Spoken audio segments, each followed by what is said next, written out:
Boa tarde a todos e a todas, sejam bem-vindos a essa live, que é uma iniciativa da Biblioteca da Escola Superior de Controle Externo. Esse é o projeto Diálogos Transparentes, e nós iniciamos com a live sobre compliance, conceito, aplicação e desafios. Alguns esclarecimentos iniciais. Essa live não versará sobre caso concreto, mas sobre conteúdo restrito a situações em tese e que são fruto de pesquisa acadêmica e de experiência há vários anos, né, do convidado. Um outro esclarecimento é que as respostas às eventuais perguntas do canal serão disponibilizadas via PDF nesse mesmo canal de YouTube, do Tribunal de Contas, da Secretaria de Tecnologia. Então,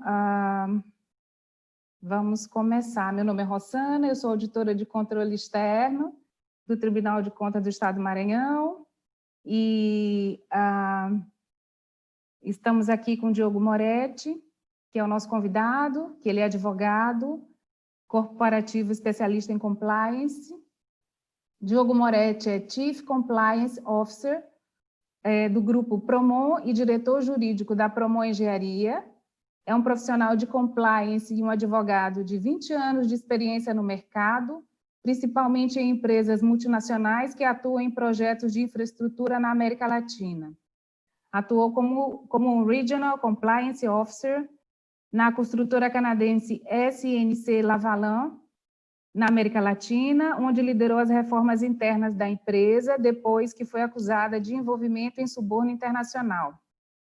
Possui formação em negociação na Universidade de Harvard, e é graduado pela USP, pela Faculdade de Direito da USP, e possui mestrado em estudos anticorrupção e compliance pelo IACA, que é a International Anti-Corruption Academy, na Áustria, e realizou também estudos acadêmicos de compliance, além de apoio a várias empresas privadas na prevenção da corrupção.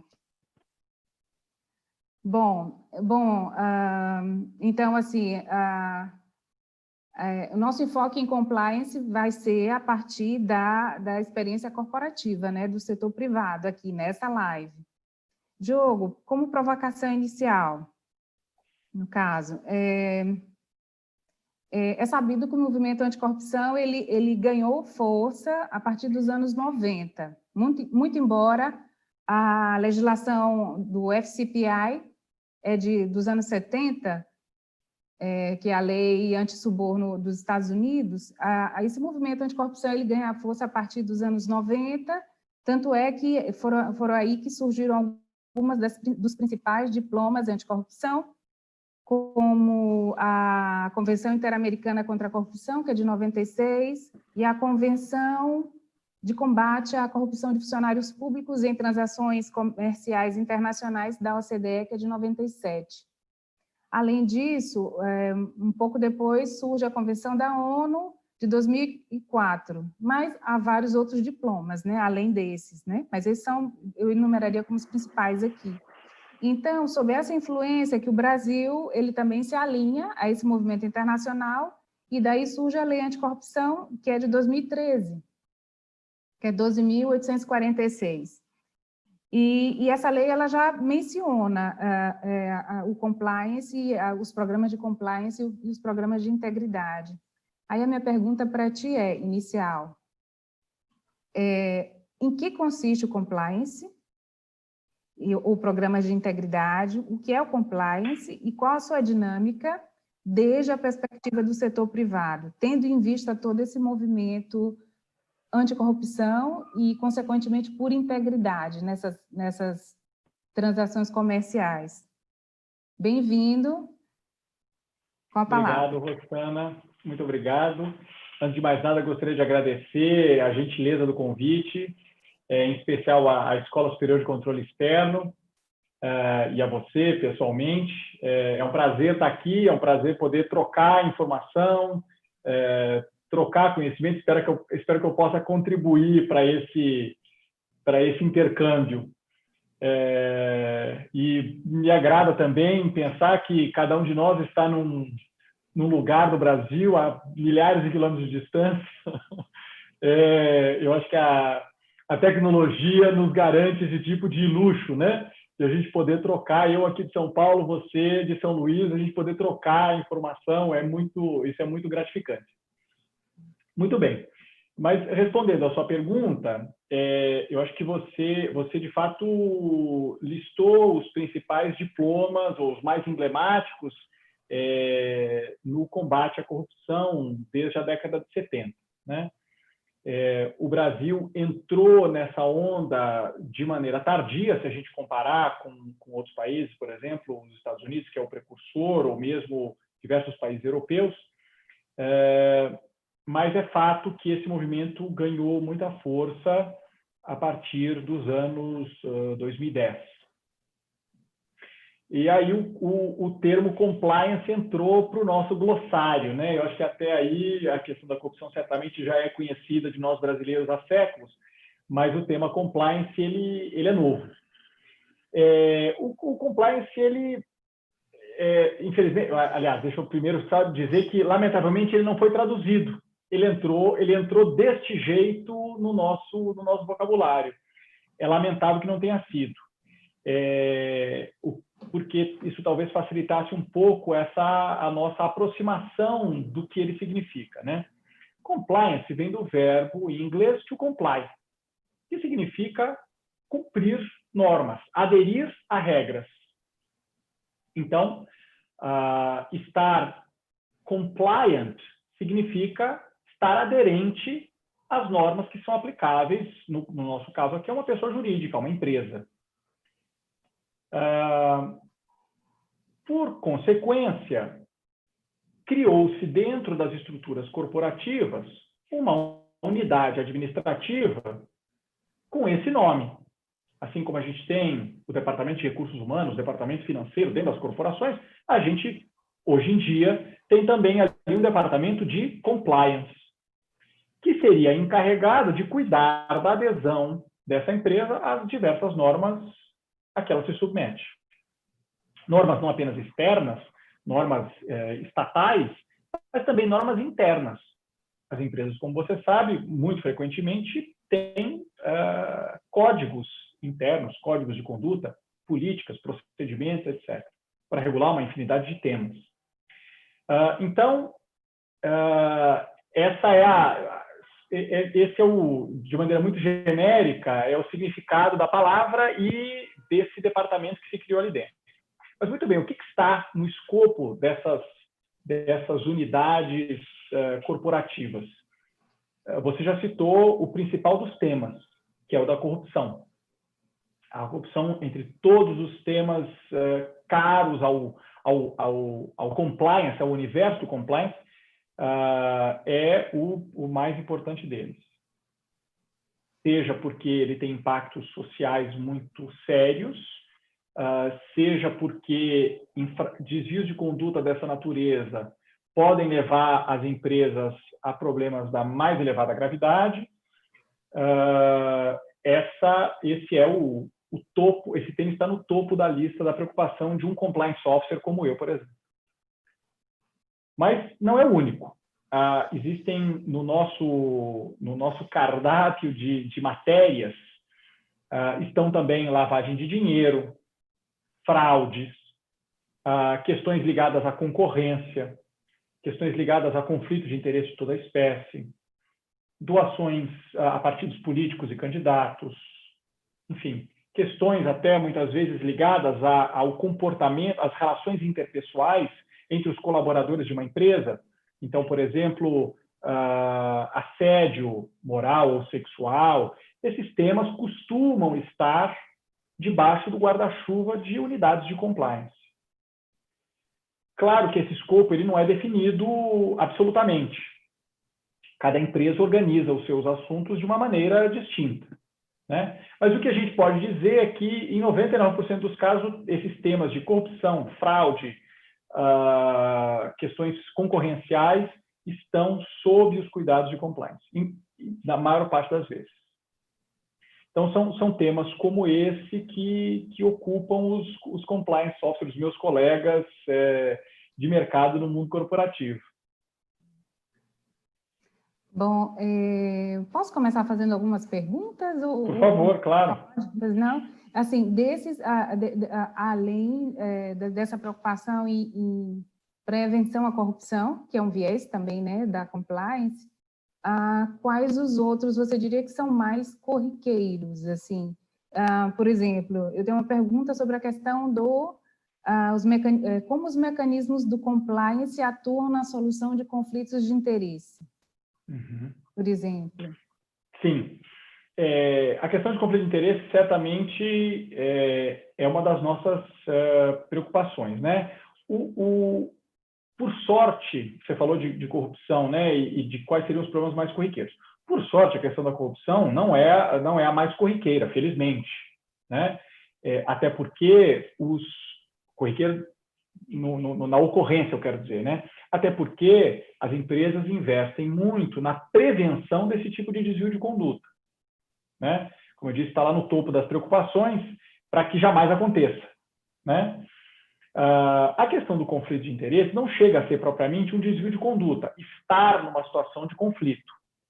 O conflito de interesse se refere àquelas situações em que alguém está numa posição de agir para beneficiar-se pessoalmente em detrimento dos interesses da empresa em que trabalha, por exemplo. Ou talvez em outras palavras, é aquela situação em que a esperada isenção de uma pessoa na sua atuação profissional possa ser colocada em dúvida. Então, vamos tentar um exemplo. Imagine que você tem... Isso, obviamente, que vale para a administração pública também, né? Imagine que você tem um gestor público uma gestora pública cujo subordinado é seu marido, por hipótese. É claro que algumas decisões dessa gestora em relação a seu subordinado podem ser objeto de suspeita de saírem enviesadas pela relação pessoal que os dois têm entre si. Essa é uma situação de conflito de interesse. Está proibido que as pessoas se casem? Certamente não, né? É uma infração estar nessa situação de conflito? Em algumas corporações é possível que sim, seja uma infração, se isso estiver claramente definido nos códigos e nas políticas internas. Mas às vezes não. Estar na situação simplesmente não é uma infração em si. A infração ela surge se essa relação pessoal não é tratada com transparência e, se, pior do que isso, se essa gestora, no caso, nesse meu exemplo, se ela toma alguma decisão para favorecer a seu marido, abusando do poder que lhe foi dado pelo órgão que ela representa, né?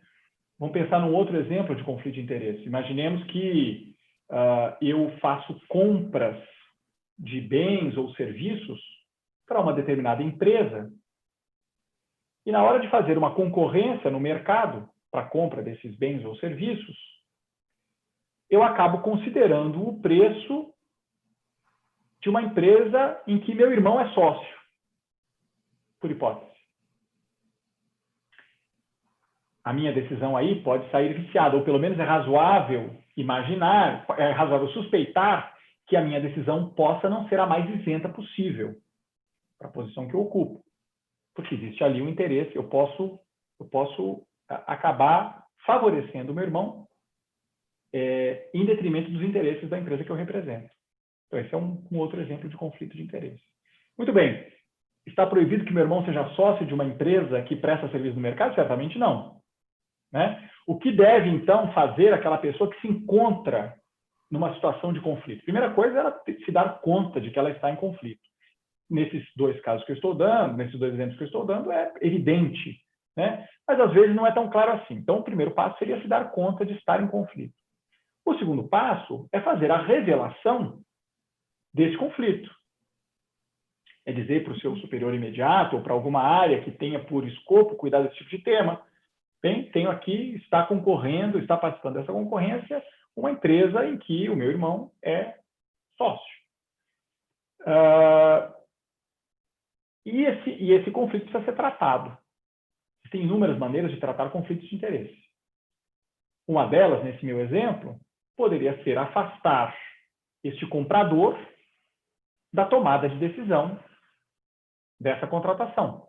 Então, ele se declara impedido e deixa de atuar naquela compra, naquele caso. E outra pessoa toma o seu lugar, uma pessoa isenta, toma o seu lugar e toma a decisão, seja ela de contratar o irmão, a empresa do irmão, seja ela de não contratar a empresa do irmão. É uma solução. Outra solução, quando é impossível essa saída de cena, é talvez compartilhar a decisão. Uma outra saída mais drástica é impedir o irmão de participar. Enfim, abortar a licitação, essa concorrência. Existem muitas saídas, né? Eu sempre privilegio aquelas mais inteligentes e que preservam a isenção, que preservam os interesses da corporação, aquela cujo recurso está sendo gasto na contratação. Né? Mas não há uma receita pronta e universal que sirva para todos os casos de conflito de interesse. É preciso analisar e sempre privilegiar a isenção na tomada de decisão. Então, dentro das corporações, o que a gente atua para prevenir, para detectar e para corrigir desvios de conduta. Neste caso aqui, de conflitos de interesse. Então, precisamos mapear os conflitos existentes, precisamos, uma vez detectados, detectar quando eles acontecerem e tratá-los e aplicar a correção necessária ao caso.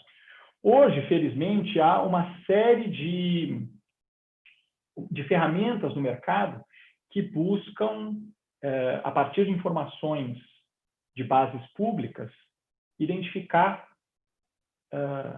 relações de conflito de interesse. Então, isso já está, em grande medida, informatizado, o que nos permite depender menos da declaração feita por aquele que se encontra em conflito. Infelizmente, não são ferramentas disponíveis para todos, né? Elas, enfim, são grandes bases de dados, são ferramentas que fazem buscas em grandes bases de dados, mas essa já é uma ferramenta bastante aplicada para a detecção de situações de conflito de interesse. Essas ferramentas, assim, elas servem também no sentido de tomada, no momento de tomar a devida diligência e a gestão de riscos também, quando elas contribuem muito para você conseguir detectar e detectar eventual um conflito instalado ou potencial conflito, né? E o que permite a esse gestor, a unidade de compliance, por exemplo, dentro das corporações, muitas vezes agir de maneira preventiva. Né? Se você consegue ter a informação mais cedo, porque digamos que é bastante mais fácil você resolver o problema antes dessa contratação ser realizada, no meu exemplo, né? Do que depois dela. Saber que a decisão foi tomada em situação de conflito, posteriormente à decisão, posteriormente à assinatura, à celebração do contrato, é muito mais difícil de resolver do que preventivamente, né? Sim. Eu tenho uma pergunta quanto a esse processamento no caso de denúncias de desvio de conduta ou de corrupção. Como que é esse procedimento dentro da empresa, né? Por onde caminha esse procedimento? Como que ele funciona? Sim. Esses canais de denúncia ou canais de informação e se realmente é uma pergunta, se realmente a corporação tem interesse mesmo em tomar ciência e em sanar, e o porquê. Assim, quais são as consequências de não se tomar as providências, no caso, né? O que implica isso, né? O custo que tem também, o impacto. Sim. Rosana, cada empresa tem os seus métodos, né? Eu vou te dizer o que são as melhores práticas e o que a gente normalmente encontra em grandes corporações com programas de compliance mais maduros, né? Claro que a gente encontrará infinitas variações da mesma coisa, né? Mas geralmente as empresas mantêm canais abertos, terceirizados, para a recepção de denúncias de desvio de conduta, para o reporte de suspeitas de desvio de conduta. A melhor prática é que esses canais possam garantir o anonimato daquele que traz a informação. Porque a gente precisa prevenir retaliação contra aquele que denuncia, não é? Então, se a pessoa faz a denúncia, na sequência ela é punida por ter feito a denúncia, porque muitas vezes ela está denunciando pessoas no nível hierárquico, na estrutura hierárquica da empresa, mais altas do que ela. E ela está sujeita a retaliações. Se esse temor existe, se ele é concreto, se o sistema não é capaz de garantir o anonimato, as pessoas estão desincentivadas de trazer denúncias. Elas estão desincentivadas de trazer denúncias, você não recebe as informações necessárias para detectar desvios de conduta. De modo que não há onisciência, né? Se essas informações não nos chegam por quem está na ponta, por testemunhas, etc., é impossível que a empresa tome conhecimento de tudo que está acontecendo na sua estrutura. Nós podemos, muitas vezes, a gente está tratando de empresas com milhares de empregados, atuando em centenas de cidades, né, em países diferentes, com línguas diferentes. Então, a empresa, a estrutura, depende desses canais de comunicação. Mas, muito bem, como é que mais frequentemente esses canais se estruturam? Então, eles costumam constituir 0800 números, canais de uma central de atendimento, que atende por um 0800. No geral, essa central ela é terceirizada, ou seja, ela não é o atendente e quem processa as informações no primeiro momento não é um empregado da empresa onde o desvio supostamente aconteceu. É uma empresa terceirizada e ela, então, recepciona essa suspeita. Ela processa a informação, classifica, enumera, enfim, registra, e essa informação ela é encaminhada para a estrutura de compliance interna das empresas para que verifique se ela é procedente ou não. Você pode imaginar que o canal ele recebe denúncias que se confirmam, são procedentes, e inúmeras outras que não são procedentes. No geral, essas investigações elas ficam a cargo da empresa, que as executa de maneira direta com o seu próprio corpo de empregados, ou ela terceiriza essa investigação, contratando, por exemplo, escritórios de advocacia, empresas de auditoria, empresas de investigação, etc. Muito frequentemente também, as pessoas têm outros canais, essa mesma plataforma de recepção de denúncias, muitas vezes recebe casos por e-mail, por escrito, nos sites de internet das empresas. Muitas vezes é possível logo ali acessar essa plataforma e fazer uma denúncia. E por que isso interessa às corporações? Por que interessa às corporações tomar conhecimento de que um desvio de conduta possa estar acontecendo em sua estrutura? Primeiro porque muitas vezes esses desvios de condutas ocorrem em prejuízo da própria corporação, da própria empresa em que aquele infrator trabalha, se encontra. E isso pode gerar perdas para a pessoa jurídica e muitas vezes para os seus sócios, os seus donos, os seus acionistas, que não necessariamente se encontram atuando ali no dia a dia da corporação, da empresa. Certo? Muitas vezes a empresa é gerida por pessoas, muito frequentemente, especialmente nas grandes corporações, a gestão não é feita pelos próprios donos. Certo? Então, pode eventualmente estar sendo gasto de maneira irregular um valor que pertence a alguém que não participa ali daquele dia a dia. Então, interessa a essa estrutura contar com uma unidade ali dentro que seja capaz de verificar, corrigir e coibir desvios de conduta. Mas não só isso. Desvios de conduta podem gerar repercussões para fora da empresa. Então, casos, por exemplo, vamos pelos mais graves, né, de pagamento de propina para funcionário público, eles podem gerar repercussões. Se um indivíduo dentro de uma empresa comete um desvio de conduta dessa natureza, ele pode engolfar toda a empresa em processos de investigações com o Ministério Público, processos judiciais e infinitas outras repercussões que a gente, por exemplo, viu muito bem no passado recente no Brasil. Diversas empresas que, algumas inclusive, praticamente fecharam suas portas em decorrência de dificuldades de desvios de conduta, muitas vezes de indivíduos dentro de sua estrutura. Então, interessa às empresas ter canais de comunicação dessa natureza. Você mencionou custo. Custa. Essas empresas terceirizadas que gerem esses canais, né, fazer a recepção dessas denúncias, isso custa.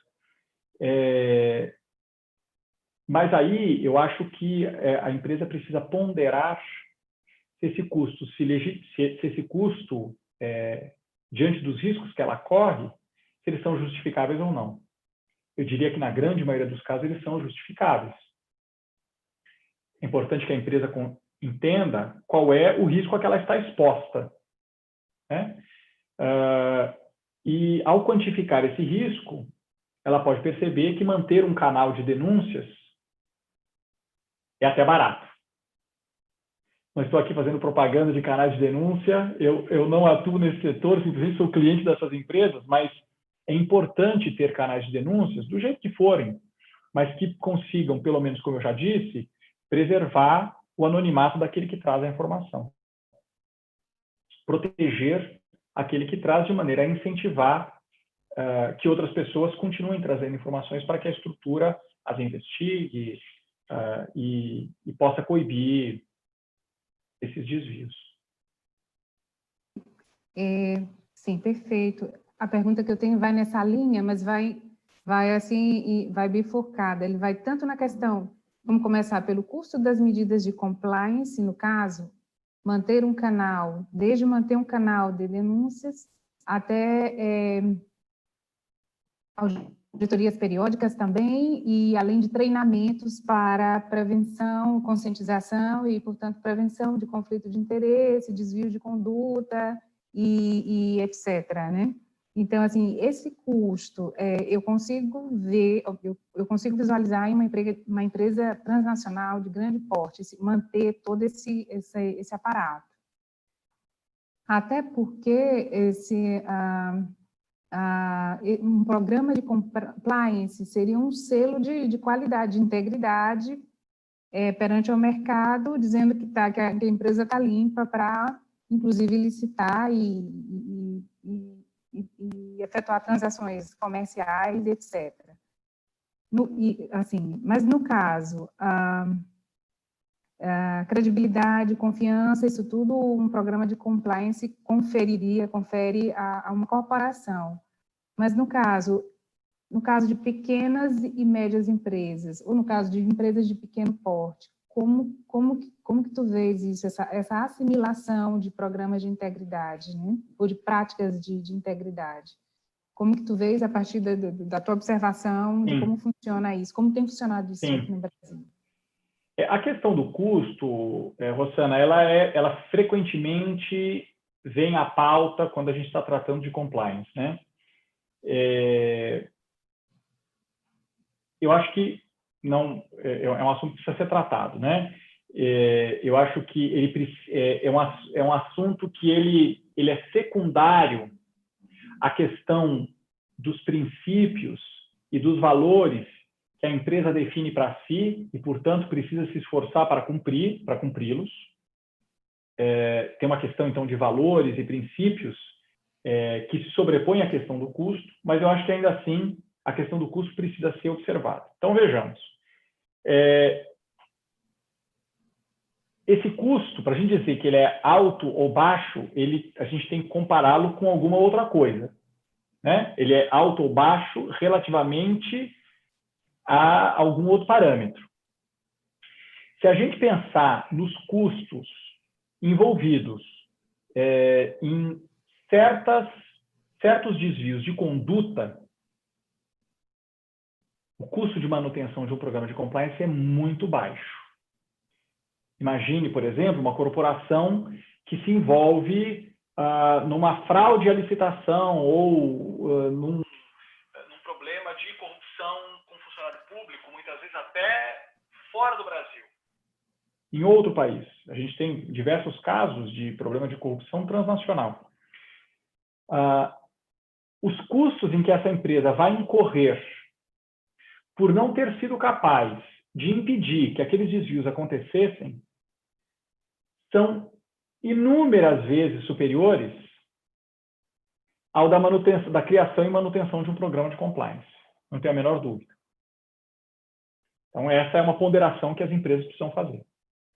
Uma segunda ponderação é que, a depender do setor, do mercado em que essa empresa atua, os seus clientes preferem empresas que contem com programas de compliance. Isso quer dizer o quê? Que para que você progrida em seus negócios, para que você conquiste novos clientes e novos mercados, será preciso demonstrar que você possui um programa robusto, que seja capaz de prevenir, detectar e remediar desvios de conduta. Então, tem uma questão de mercado. Então, ou seja, que custo será esse? É muito difícil colocar em números, né? Mas ter uma parcela do mercado em que você atua de portas fechadas para você pode significar perdas muito representativas. Então, talvez valha a pena, se a gente for falar meramente, para sermos muito calculistas, né? Claro que tem a questão dos valores, dos princípios que eu já falei, mas você me provocou na questão do custo, que eu acho que ainda também é muito relevante. Então, acho que a empresa precisa ponderar essas coisas todas. Muito bem, mas não existe um programa de compliance que seja universal, que valha para qualquer corporação, em qualquer mercado, de qualquer porte. Isso não existe. Os programas de compliance, eles são customizados para uma certa empresa. Como é que começa essa customização? Na melhor prática, né, nas melhores práticas de compliance, essa customização precisa começar com uma avaliação de risco. Ou seja, precisamos escanear essa empresa e os seus negócios para detectar onde estão as suas maiores vulnerabilidades. Quais são os departamentos dessa empresa? Quais são as localidades em que ela atua? Quais são os setores da economia em que ela atua que são mais vulneráveis a desvios de conduta? E de que tipo de desvios de conduta nós estamos falando? Esse mapeamento permite à empresa definir os contornos do seu programa de compliance. Então, ela vai aplicar mais ou menos recurso onde ela estiver mais vulnerável, onde estiverem localizados os seus riscos mais pronunciados. Então, aqui também, ou seja, isso eu quero dizer o quê? Né? Que os programas não são todos sempre caros, não é? Não necessariamente eles serão sempre caros. E é lógico, você falou do porte das empresas, é lógico que esse elemento, esse critério precisa entrar na equação, o tamanho da empresa. Hoje em dia, por sorte, com o desenvolvimento do setor de compliance, desse ramo do conhecimento, existem muitas ações coletivas que visam auxiliar as empresas de pequeno porte. Porque interessa às empresas maiores que se crie um ciclo virtuoso no mercado, porque uma infração de uma empresa dessas menor pode impactar uma empresa maior que esteja na mesma cadeia de fornecimentos. Então, você tem uma grande corporação que subcontrata uma empresa menor.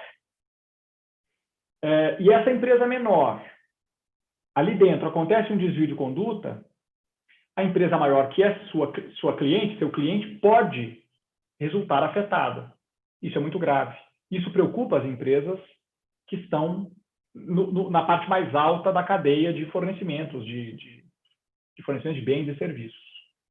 Então, por conta disso, criaram-se uma série de movimentos.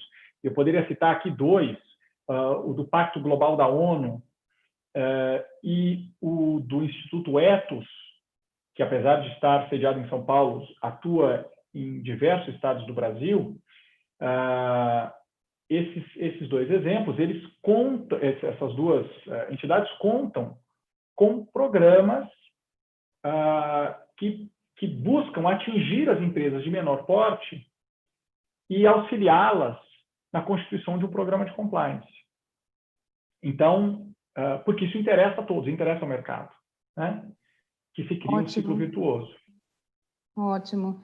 Não, foi muito boa a tua fala agora, falando sobre ações coletivas, collective action, que é essa, né? Essa onda que se faz, até porque, no caso de desvio de conduta, ou corrupção, ou fraude, toda a cadeia, toda a teia de fornecedores, ela é atingida, né? E, no final das contas, não se prejudica só determinada corporação, mas até mesmo um setor produtivo, né? Pode ser um setor produtivo, por exemplo, energético, ou de indústria naval, ou alimentício, né? Para não especificar mais tanto.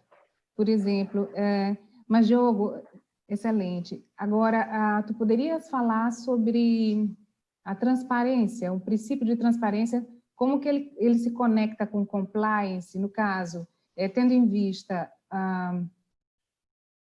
os shareholders, como que se diz, os acionistas, né, as pessoas que têm ações em uma determinada corporação, como que a quem interessa, né, aos investidores, aos clientes, né? Sim. A transparência com o compliance. Sim. A transparência, ela é fundamental. Apesar de que eu tenho, às vezes, a impressão de que ela é mencionada como solução para todos os males. Eu acho que a transparência é um objetivo, né, dos principais, mas a gente tem que tomar cuidado, porque ele pode ser um remédio super eficiente para algumas enfermidades, mas não para todas. Então, vejamos, qual é a definição que eu usaria de transparência, né? É garantir que os interessados, numa certa situação, tenham acesso simétrico à informação. Vamos pegar um exemplo. A gente tem uma compra pública. Então, um órgão da administração vai fazer a aquisição, um hospital público vai fazer a aquisição de medicamentos, por hipótese. É importante que todos os concorrentes dessa licitação tenham acesso uniforme às informações. Como funcionará o processo, como a decisão será tomada, qual é a descrição daquilo que se busca adquirir e por aí vai. Então, se a gente tiver uma situação em que os concorrentes, numa certa licitação, tenham acesso assimétrico à informação, é possível que essa licitação não se conclua privilegiando o interesse público, ou seja, o interesse público ele não será plenamente atendido numa situação como essa. E mais, aquele que detém informação privilegiada, ele pode se ver tentado ou encorajado a trocar essa informação por benefício próprio. Então, imagine um processo de, sei lá, uma outra compra pública em que as informações não sejam muito claras, em que não há transparência. Pode acontecer de o gestor público, que detém a informação, receber propina de um dos concorrentes para que ele libere essa informação e permita que aquele concorrente se destaque entre os demais. Então, a falta de transparência, ela pode também ser vista como um incentivo à corrupção, nesse exemplo que eu dei.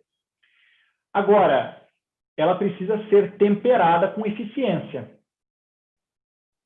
não é? Então, imagine que a gente tem, sei lá, para ficar aqui nos exemplos das licitações públicas, imagine que o gestor público, em favor da transparência, ele revela para todo o mercado quais são os concorrentes de plano. Esse me parece um uso indevido da transparência, porque não está alinhado com o interesse público. O que é que essa transparência encoraja? Ela encoraja uma aproximação desses concorrentes e, eventualmente, a organização de uma fraude a essa licitação. Tá certo? Então, é do interesse público que, neste ponto em particular, não haja uma transparência total. Tudo isso para dizer que transparência é um remédio da maior eficiência, mas ele precisa ser usado no momento certo, da maneira certa. Tá certo? Então, uma transparência total em relação a uma investigação. Ora, se eu dou a saber de antemão a um potencial investigado de que a investigação está em curso, essa transparência ela não está no interesse de se desvendar a potencial infração. Por aí vai. Então, eu acho que a gente precisa olhar para a transparência com racionalidade e aplicá-la quando ela tem a sua eficácia plena, né? Mas é claro que, outro dia eu ouvi uma expressão muito interessante, né? O sol é o mais eficiente dos desinfetantes. É boa essa, né? Eu posso estar errando uma palavra ou outra aqui, mas é para dizer que a luz, né? A luz, ela esteriliza as coisas, ela traz limpeza. Essa é uma ideia muito boa, né? Isso para dizer em favor da transparência, né? Então, é isso. Acho que transparência combinada com eficiência é o melhor uso desse princípio. Muito bom, muito bom. Agora a minha pergunta continua na questão de transparência, mas assim, transparência interna, transparência dentro de uma corporação, no sentido de ter canais de comunicação internos e emitir uma mensagem clara e muito limpa do que se quer, de qual conduta é apropriada, de qual conduta é a conduta apropriada pelos empregados, no caso, né, e até os fornecedores. Quer dizer, como que essa mensagem ela tem que ser enviada para que o receptor entenda como ele deve agir, de forma ética, no sentido de evitar desvio de conduta. E também transparência sobre a questão da gestão da informação, mas também interna. Porque tu falaste que tem os treinamentos, os programas de compliance costumam oferecer treinamentos, não é? Para a formação do empregado. Então, como que funciona essa transparência nesse nível? Porque sabe-se que a transparência, o princípio de transparência, ele é transversal, é um princípio que ele atinge todas as esferas. No caso de uma instituição, deveria, ao menos deveria, atingir todas as esferas de uma instituição ou de uma corporação, no serviço público também, no caso. Como que funciona, assim, esses canais de informação internos, essa mensagem entre setores, como que tu acha que é o ideal, no caso, né? Sim. Entre as práticas de compliance. Sim. Rosana, essa pergunta é da maior relevância. A transparência começa na definição clara das normas a que a empresa está submetida e as pessoas ali dentro, e que as pessoas ali dentro precisam aderir. Então, devem-se buscar métodos de difusão da informação sobre o que se espera das pessoas. Né? Claro que algumas posturas a gente rapidamente consegue identificar como reprováveis, mas há outras posturas que um ou outro colaborador pode não ser claro para ele que aquela postura é reprovável e não deve ser adotada. Então, a primeira coisa é definir claramente essas regras e difundi-las. Né? Então, por isso que as empresas, muito frequentemente, possuem códigos de conduta. Códigos de ética, o nome varia, né? Mas que é uma publicação interna que representa um apanhado daquelas regras que a empresa declara seguir. E é um jeito também de ela comunicar aos seus colaboradores como é que ela espera que as pessoas se comportem. Então, a primeira coisa é definir essas regras. E aqui, de novo, as regras são customizadas. A gente falou agora há pouco da análise de risco, né? Essas regras, elas são customizadas, carregando um pouco as tintas naquelas áreas em que a empresa está mais exposta a risco e talvez um pouco menos nas áreas em que ela não está exposta.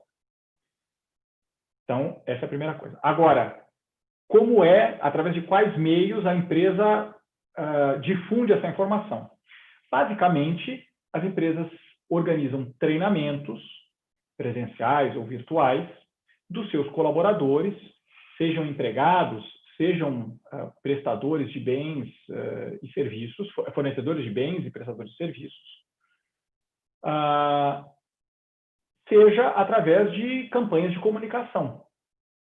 Então, a empresa precisa estar constantemente comunicando à sua massa de colaboradores que normas são essas que eles precisam seguir. Nesses tempos de pandemia, os treinamentos têm se tornado virtuais. Né? Do mesmo jeito que nós estamos aqui conversando, a gente usa métodos como esse para difundir essa informação. Então, os empregados, os colaboradores são convidados a participar de uma conferência em que a gente passa pelos mais importantes dos temas de compliance, esclarece dúvidas e tenta customizar a mensagem para aquele profissional, naquela área, naquela localidade. E a gente incentiva também a que todos os gestores da empresa sejam eles mesmos reprodutores da mensagem do compliance. Porque compliance é como saúde e segurança. Não basta que o engenheiro de segurança diga aos colaboradores que eles precisam usar capacete, tá certo? Ou óculos protetores, ou máscaras agora, né? mais modernamente as máscaras. Não basta que haja uma pessoa contratada na corporação para lembrar dessa obrigação. Isso é uma incumbência de todos ali dentro. Todos precisam se lembrar, em especial os gestores, de que é preciso usar o capacete. Todos precisam se lembrar de que é preciso aderir às normas de compliance. Então, é com a repetição dessa mensagem que a empresa consegue inculcar nas pessoas essa preocupação. Porque muitas vezes compliance é algo que está muito longe. Se você imaginar um trabalhador da construção civil, por exemplo, aquele ambiente de construção ali, de um prédio, digamos, compliance passa longe daquela realidade mais imediata ali, né? Então, é necessário que de alguma maneira, a mensagem penetre, mesmo nesses meios mais distantes, e que as pessoas compreendam a importância de aderir a essas normas. Então, nesse sentido, a transparência é total. E precisa estar na boca de todos, né? Quer dizer, as pessoas elas precisam replicar essa informação, em especial os gestores, sejam os gestores do topo da pirâmide de uma corporação, sejam aqueles de nível médio, todos eles precisam aderir para que o programa seja bem sucedido, né? Para que a gente, de fato, consiga prevenir, principalmente, os desvios de conduta. Ótimo. Eu ia fazer uma outra pergunta, sobre a questão do compliance e a igualdade ou não discriminação. Onde que se conecta? Mas aí eu deixo para te respondê-lo, né? Mas tem uma última pergunta, né? Que já vai fazer o gancho com tuas considerações agora. Sobre esses desafios todos de compliance, que já se viu que é um desafio, né? Gerir um departamento de compliance e implementar e obter o resultado, né? No caso, a prevenção, mas a parte de todos esses desafios tem um mais, né? Que é a situação agora de pandemia por Covid de 2019. Então, assim, o que essa situação de pandemia por Covid-19 tem significado no sentido de reconfiguração do compliance, seja na questão de adoção de medidas sanitárias, todavia mais medidas, né, mais outras regras as quais cumprir, desde o ponto de vista sanitário, ou seja também na questão de monitoramento de compras, licitações né, em transações comerciais, né, no caso, mas fica à vontade, tanto no caso para falar ou da questão do princípio de transparência, não, do princípio de igualdade ou não discriminação e o compliance, e também já em considerações derradeiras sobre a questão do compliance e a nova situação de pandemia. Eu já te deixo com as considerações finais e já agradeço muito tua disponibilidade, tua exposição, aí a exposição belíssima. Pois não. Eu agradeço também, mas deixa eu tentar, você falou de vários temas, vamos ver se eu consigo, ainda que de maneira superficial, tratar deles, né? Então, a questão de Covid-19, né?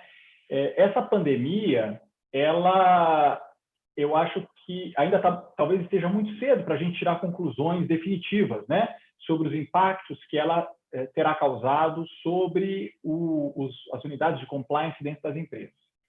Mas eu arriscaria, se você me permite, algumas apostas, digamos assim.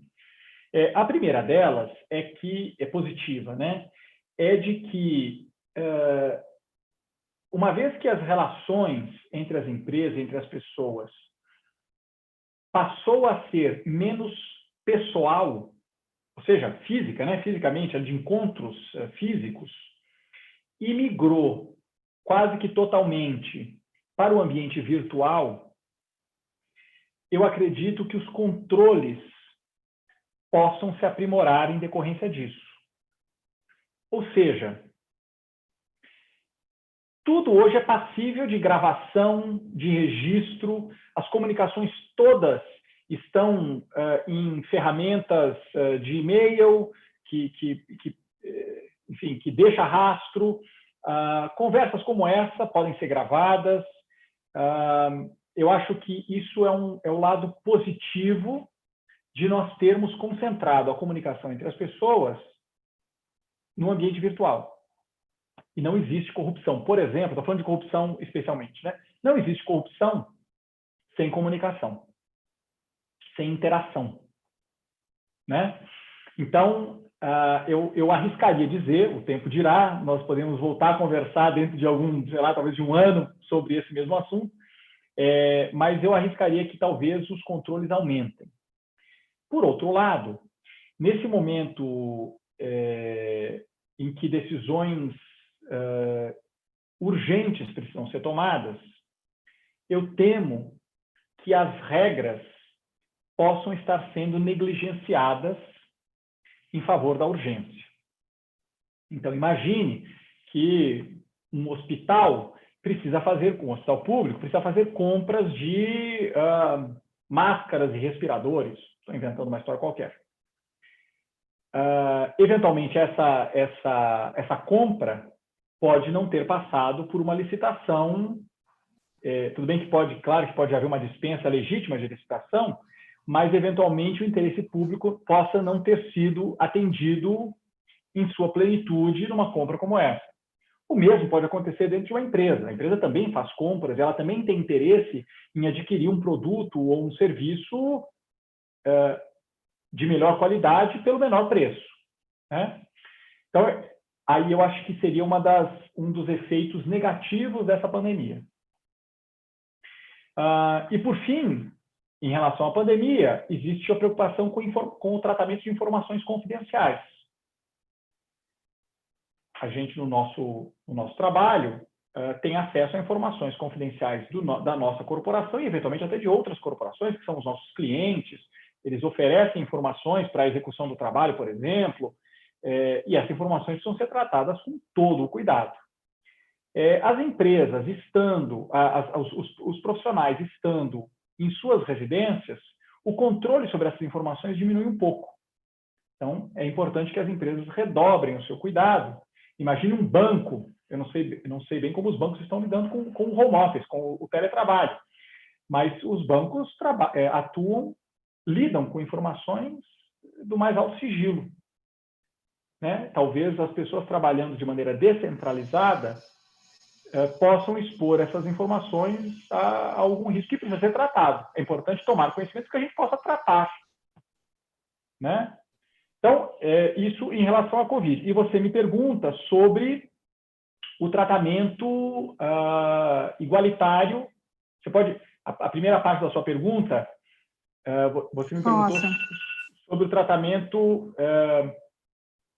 Posso, mas antes de reformular a pergunta, é só dizer que eu acho muito pertinente essa tua observação sobre a questão da segurança da informação e como como esse projeto é de iniciativa da biblioteca, vai ser tratado tudo que tem a ver com gestão da informação, segurança da informação, nos diálogos transparentes. Foi muito bom tu levantares esse questionamento, que é uma preocupação nossa, né? É só isso que eu queria mencionar, porque agora me parece que com a Covid, de uma vez por todas, foi uma chamada à consciência que vivemos em uma sociedade da informação e do conhecimento. Agora vai ser o manejo da informação que vai ganhar um protagonismo, né? Ainda mais, todavia, né? Nesse meio tecnológico. Então, a minha pergunta quanto à igualdade é o seguinte: como que a igualdade ou não discriminação, enquanto princípio transversal, como que ele se conecta com a compliance? Como que as medidas de compliance lidam com isso, né? Lida com esse princípio, né? Como que ela dialoga? Esse é um dos princípios basilares nos programas de compliance, né? E muitas vezes até precedem a criação do próprio programa. Muitas empresas têm como diretriz o tratamento igualitário entre as pessoas. Isso significa não levar em consideração, na tomada de decisão, questões como religião, gênero, origem social, idade, etc., que possa injustamente discriminar as pessoas. Não é? Então, é claro que para algumas funções específicas, não é possível ou é impossível não discriminar, né? A gente precisa discriminar. Então, uma telefonista não pode ser, ou um telefonista não pode ser um deficiente auditivo, não é? É óbvio, mas salvas essas exceções, as decisões não podem ser enviesadas por critérios desse tipo, certo? Então, isso é o princípio. Como é que como é que esse assunto se encontra com o compliance, né? E esse é um assunto que é um escopo que normalmente as unidades de compliance nas empresas dividem com as unidades de recursos humanos, né? De gestão das pessoas, de gestão dos empregados, dos colaboradores. Então, a gente precisa se certificar de que, por exemplo, os processos de contratação, promoção de empregados, os processos de oferecimento de oportunidades de treinamento, que eles não sejam, de que eles sejam, de que as decisões sejam tomadas da maneira mais isenta possível, levando em conta a experiência daquela pessoa, independentemente desses critérios totalmente estranhos ao tratamento igualitário entre as pessoas, né?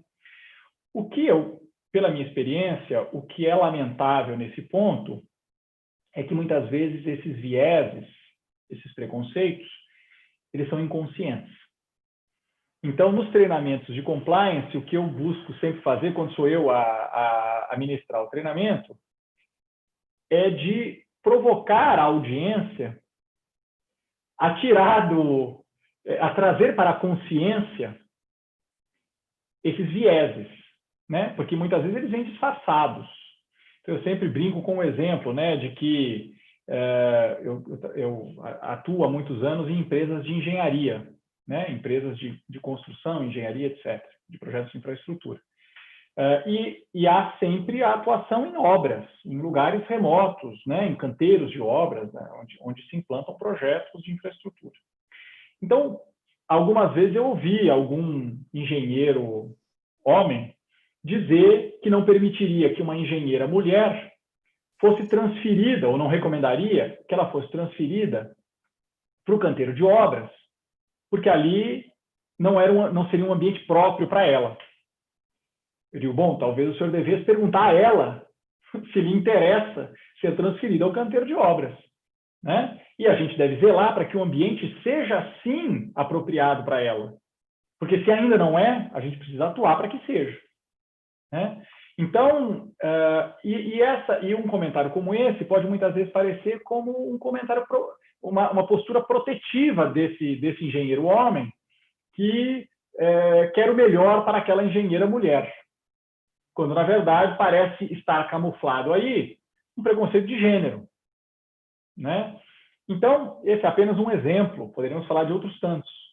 Eu acho que a dificuldade nesse ponto do tratamento igualitário entre as pessoas está em trazer à consciência dos tomadores de decisão esses vieses que só atrasam o nosso processo civilizatório, né?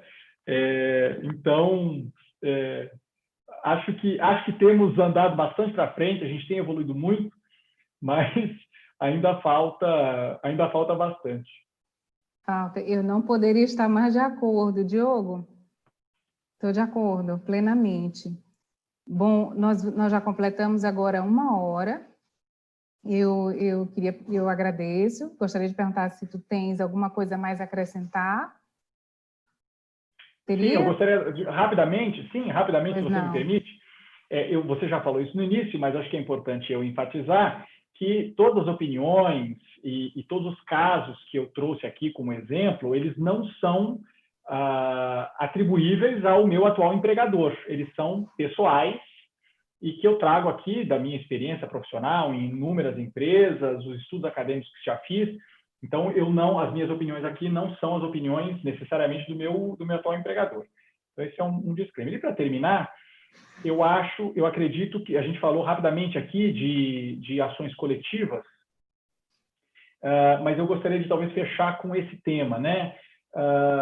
Me parece que a maneira mais eficiente da coletividade, dos diversos grupos de interesse na cena, na vida brasileira, digamos, a maneira mais eficiente de a gente coibir desvios de conduta, em especial da corrupção, é o da união desses diversos grupos de interesse do mundo corporativo, da administração pública, do terceiro setor, órgãos de mídia, e por aí vai, os demais órgãos de controle, todos esses diversos atores se unirem em ações que visem a esse bem comum, que é o do combate à corrupção. Ele não interessa a ninguém. E as empresas têm feito o seu papel, ainda há muito a desenvolver, mas me parece que ainda falta essa aproximação maior entre os outros tantos atores, né, dessa cena, como eu já disse, né, o terceiro setor, a administração pública também, enfim, me parece que essa é uma das chaves para esse desenvolvimento. Estreitarmos os canais de comunicação, né? Sim. E o diálogo, é isso que nós estamos fazendo aqui hoje, né? É isso que a gente está fazendo, estamos aqui cumprindo o que a gente prega. Sim. Olha, Diogo, muito obrigada, eu agradeço. Eu tenho alguns agradecimentos também a fazer.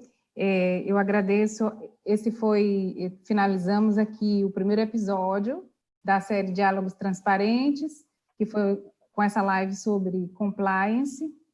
E eu agradeço ao conselheiro Blackout, que é diretor da Escola Superior de Controle Externo do Tribunal de Contas do Maranhão. Agradeço a José de Ribamar Nojosa, que é o meu gestor, que é gestor da Escola Superior de Controle Externo. Agradeço à Secretaria de Tecnologia e Inovação, a CETIM, que possibilitou essa transmissão. Agradeço também à Assessoria de Comunicação, que providenciou o ICARD, o convite eletrônico e toda a difusão e divulgação do evento. Então, meu muito obrigada a toda a equipe e muito boa tarde. Até logo, Diogo. Obrigado. Boa tarde a todos. Boa tarde.